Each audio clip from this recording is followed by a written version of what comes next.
Well, hello, beautiful people. How are we doing today? We are back at it once again with the book 3 Feet from Gold by Sharon Lechter. And this is chapter 11. And oh my God, if you guys didn't get to listen to yesterday's call, it was awesome. It was all about mastermind. That was chapter 10. I think it was very pivotal in this book because there was just so many golden nuggets. Oh my God. So if you guys haven't gotten a chance, go back and listen to it. And just to kind of give you a little understanding of what a mastermind is, because this is straight from Napoleon Hill's Think and Grow Rich, and really understanding what a mastermind is, and you could create your own. And we're kind of creating one here, but it's where the minds come together. But these have to be like-minded minds, right? So it's a special type of group, basically, and this is kind of understanding this from my mentor, who all have a collective similar focus of where they want to what they want to accomplish in life. And this is kind of where you would want to share your goals, and what you're doing, and collaborating with each other in a very intimate, special space. This is also why Greg couldn't be a part of, he could only talk to them, but once the mastermind started, they could not be inside, because this is literally like collecting energy that's on a very like-minded vibration. And when you're creating these masterminds, you want to make sure that you're doing it with the right type of people, because it doesn't and Think Grow Rich talks about this, where you don't have the ability to do this with just anybody. Everything has to align. Even your significant other, it's possible, but it's also not possible. And so these are things that you also have to kind of go through, and there's a lot of steps, and there's definitely a lot of details when it comes to creating an effective mastermind. So again, if you haven't listened to that chapter, definitely go back. That's chapter 10, but we're getting all into chapter 11 of the book 3 Feet from Gold. So let's just go ahead and get started, and let's talk about Fiji and beyond. Here we go. Conceit is a fog that envelops a man's real character beyond his own recognition. It weakens his native ability and strengthens all his inconsistencies. Napoleon Hill. Chapter 11, Fiji and Beyond. He stepped onto the tarmac. The air was thicker than he had imagined it would be. The runway was lined with palm trees. This truly is paradise, he thought to himself, as his driver took him through the streets of a local village. Having grown up in a beach town himself, Greg figured nothing could be much better than what he had experienced back home. That was until he discovered Fiji. "Welcome to our island," the hotel attendant said, as Greg checked into what would be his new home for the next few days. His room was very elegant, and the panoramic views of the ocean nearly took his breath away. There was something spiritual in the landscape, which he felt as he toured the property. The people were pleasant, and flowers were in bloom, and a feeling of incredible relaxation started to overcome his sense of curiosity. The island's latest tourist had no idea whom he was there to meet or why Buckland and his friends had chosen this location, but he was delighted they had. Reading his itinerary, he saw that dinner plans had been made for 7 o'clock, so he had an hour or so to enjoy the sunset before he headed back in. As he grabbed a chair under a nearby cabana awning, he could not help but notice a gentleman writing feverishly in a notepad. "Excuse me," Greg interrupted. "I see you're really going at it. May I ask what you're working on?" "Sure," the stranger replied. "My name's John, by the way." The two shook hands. "Mine's Greg. It's a pleasure. Sorry to interrupt you, but I recently started journaling my thoughts and was intrigued to see you doing it too." "No problem. I only have an hour or so before I have to head out," John explained. "I'm doing a speech here at the resort, and I've been working on my final thoughts." "What are you speaking on?" "Success through failure." "You're kidding," Greg said with a laugh. "Failure seems to be my middle name, or was until recently." "Mine is Hope," John replied with a smile. "Really?" "Yes, John Hope Bryant. In fact, I run a nonprofit called Operation Hope. It helps people across the globe create better lives for themselves." Later, Greg did a Google check on his new friend and learned that John Bryant was a philanthropist and entrepreneur. On January 22, 2008, he had been appointed vice chair of the U.S. President's Council on Financial Literacy by President George W. Bush, and Operation Hope was America's first nonprofit social investment banking organization, now operating in 51 U.S. communities and South Africa, having raised more than $400 million from the private sector to empower the poor. Greg started in with his usual questioning. So tell me, I'm writing a book on this topic. Have you found any challenges along the way? Absolutely, Bryant answered quickly. Yet I've learned that success simply comes from... Wait a second. Greg stopped his new acquaintance. Let me jot this down. He whipped out his trusty notepad, ready for action. Success simply comes from going from failure to failure without loss of enthusiasm. That's great, Greg responded. And it seems to be a common theme with those I've interviewed. Look, offered Bryant, we need to understand that as humans, we make mistakes, but that does not mean that we are a mistake. There's a very big difference. Many people think that's easy for you to say, considering you're sitting here with your toes in the sand, Greg challenged. Let me share something with you, John replied. I went for a 6-month period when I was completely homeless. I understand what it's like to have nothing.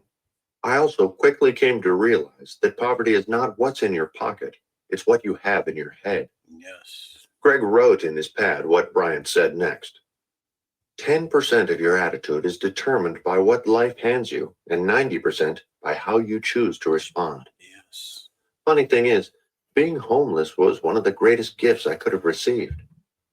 Why's that?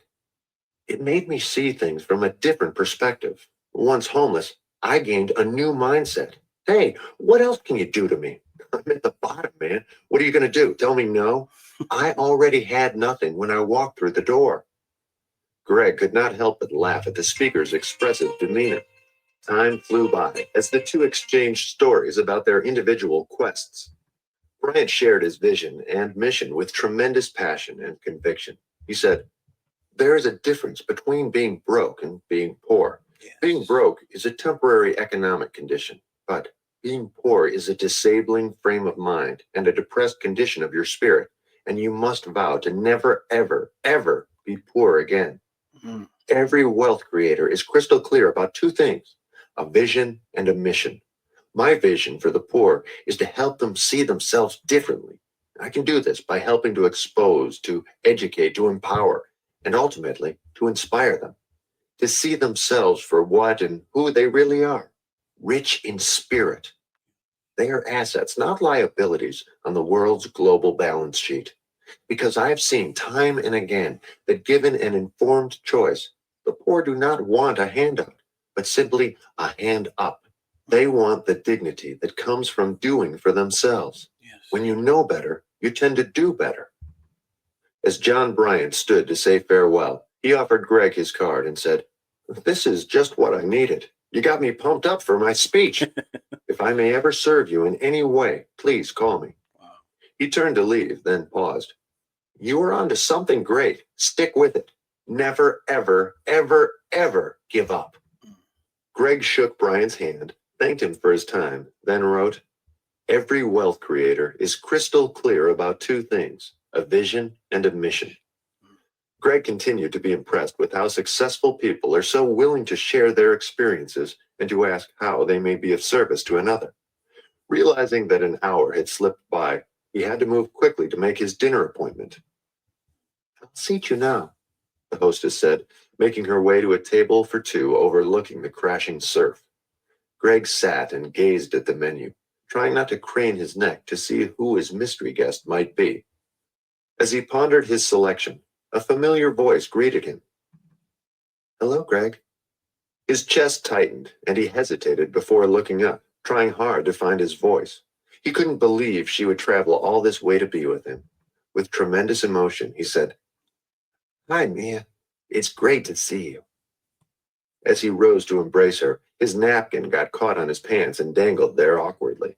She just laughed and said, You're so silly. The next few hours turned into the next few days as they recaptured their memories, shared new stories, and renewed their passion for each other.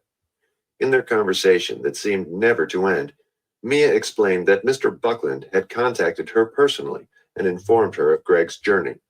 It was this communication that had inspired her to give their relationship another try. Jonathon Buckland had so generously helped her to arrange this rendezvous, knowing exactly what the young couple needed. Besides finding her former love, Mia also fell in love with the new man Greg had become. The man she had left was short-sighted and self-centered, not at all the man she had fallen in love with. Through her eyes, Greg now realized how far he had strayed from his original self and how much pain he had caused along the way. Mr. Buckland had helped him rediscover himself. John Buckland could see through the image of self-importance that Greg had portrayed and recognized the hidden potential in a Greg who desperately wanted to succeed. Now he had found his old self, but grown, renewed with purpose and mission. He hoped that he could help others rediscover their true potential through sharing the incredible stories of the people he was meeting. What a gift Buckland had given him. Mia agreed. She said, "There are a lot of people who care about you, apparently. I'd like to lay claim to most of you, of course, and this is what I've hoped and prayed for, that we could be together like this." "Me too," Greg managed to say, but her words had him choked up. "You know who else called me, besides Mr. Buckland?" Of course, he hadn't a clue, so Mia went on. "Your brother, David. He wanted me to know that he has decided to seek help for his alcohol problem, and he wanted me to tell you." "Well, why couldn't he have told me himself?" Greg demanded. "What are you, nuts?" she replied. Then she put her fingers to his lips as he tried to protest. He knew she was right in any case.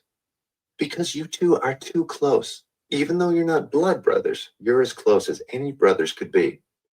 He loves you, Greg. He knows he's let you down, and he feels ashamed. And so what's he going to do about it? He's going into a 28-day rehab as a first step. He'll take it from there and see what happens." "Well, I'll be..." The ambitious would-be author had run out of words. A smile lit his face. "You'll be quiet and very grateful, and you'll say your prayers," she advised. "That's what David needs from you right now." Upon his return, and with his heart full of gratitude, Greg headed immediately to Buckland's office. "How was your trip?" Buckland asked as Greg walked in. "You know exactly how things went. You're the one who set it up. Thank you." The two shook hands with a warmth they had never before expressed. It seemed, with this one simple act, they had become more than just allies. They had also become friends. Many weeks passed before they could get together again. During this time, Greg made a conscious decision to work on his book, and, even more excitedly, he made the commitment to work on his relationship with Mia. One of the common denominators he had discovered during his mission was that almost every great leader he spoke with had long-lasting relationships. Buckland put it another way. A person is not complete until he's married, adding his spin on the thought with a kicker. And then he's finished. Greg laughed, of course, at the obvious humor as he associated this phenomenon with the fact that the successful leaders also had the commitment to overcome challenging moments in business life as well. Any way he looked at it, a leader is a leader, and they understood the power of what Don Green had referred to as that certain stickability. Over the next few months, Greg worked diligently on the manuscript of his book about the success principles that he had been learning along the way. Simultaneously, he started building alliances in the publishing world. He hoped to create a buzz on the street that he was onto something special, and he hoped that the major players would want to be a part of it. Setting his focus on creating the best project he could, he applied the wisdom he had picked up, giving himself the goal to finish the book by year's end. This would allow 4 solid months for interviews, plus the flexibility to bring in a copy editor to help him with the rough spots, something in which he needed expert counsel. It seemed everything was going fine until nothing happened. In fact, nothing at all seemed to go his way. With his income stream near zero and the economy falling into deeper trouble as the days went by, he was more or less broke. In addition, he had assumed that the movers and shakers in the publishing community would want to be part of his special project. Yet he found this was not the case. Every door that was opened shut behind him as quickly as he departed. The large publishing houses were less than enthusiastic about an unknown first-time author without a proven track record. To say they were being cautious and skeptical would be an understatement. How could this be? He asked himself. Am I missing something here? It's the age-old can't get credit without credit, can't get experience without experience situation. He had succeeded in interesting a literary agent who, in turn, arranged for meetings with editors and publishers. But after each meeting, he was left with rejection and a weakening spirit. Each company had more criticism than the next. He never imagined there could be so many reasons not to publish a book. One thing that kept him going through this process was his trusty notepad. In it were words of great insight culled from his interviews with many leaders who had experienced struggles of their own. Striving to become the first ever 4-time Winter Olympian in 4 different decades, Ruben Gonzalez put it this way. First comes a dream, followed by a struggle, and then there is victory. The problem is, most people give up in the struggle section and never get to sense what victory feels like. Great people have 2 types of courage. First, they have the courage to get started, to take a leap of faith, to take action when they have no guarantees of success. Second, once they are on their way, they develop the courage to endure, the courage to persevere. Perseverance is the key. Poring over the pages of his notebook, Greg found Ruben Gonzalez's message summarized like this. You need 2 types of courage. First, the courage to get started. Second, the courage to not quit. By doing this, Greg realized people can discover what the Olympian called the courage to succeed. How true is that? Greg said aloud, although no one was around to hear him. He thought of the power of the introduction letter that Don Green had written for him, and how successful it had been in helping him get interviews with the icons of business. But at the same time, he remembered how much courage it had taken for him to get started and make the calls. Never quit, he said to himself, thinking back to Napoleon Hill's Think and Grow Rich and renewing his resolve. You're only 3 feet from gold. He turned to a page in his journal that was well used and starting to wear at the corners. On it were the notes from one of his meetings with John St. Augustine, the producer of Oprah Winfrey's radio programming at her Harpo studios. His story ran through Greg's mind like a song set on repeat. In his early years, John St. Augustine worked as the night shift security officer. One day, searching through the lost and found bin, he stumbled across the same book that Buckland had given Greg, Think and Grow Rich. By shift's end, he had consumed the first few chapters and set his life in a new direction. Years later, after applying what he had learned from this text, he found himself with the position of a lifetime. Without even knowing it, he too had applied his very own success equation by combining his passion for entertainment with his talent for public speaking. He took action by taking jobs at various studios until he finally became part of one of the greatest associations in the industry. As wonderful as this all may have seemed, what kept Greg's attention was what St. Augustine had said during their interview. His words on the page read, "Do common things in a common way to get uncommon results." The producer suggested that instead of trying to mix things up to get different results, people should do the same thing, as long as it was the right thing, over and over until they achieved the desired outcome. John's consistent outcome was the realization of his mission. To make sure people all over the world have access to information that would not only entertain them, but also inspire them to a greater life experience. Rather than talk about himself, Greg recalled that St. Augustine explained it as follows. Imagine professional baseball players or golfers trying a new shot or a new swing every time they played. They could never improve their game. The secret to success is performing a series of consistent daily actions with a consistent outcome in mind. You already know this, he added. The point is that most people are fully aware of exactly what they need to be doing.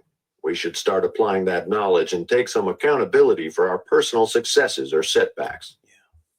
When pressed for why he thought people give up too soon, in his deep-throated radio voice, he had declared, "People simply need to replace their wishbone with a backbone. Many people sit around and wish for things to change in their lives, yet never take the necessary actions to make these dreams a reality." Greg boiled it down for his notebook of treasures. Replace your wishbone with a backbone. Closing the pad and placing it back in his pocket, he knew his frustration was part of the process and that he was getting closer. Progress in one part of your life does not guarantee progress or success in every aspect of your life. Stay the course, man, he thought.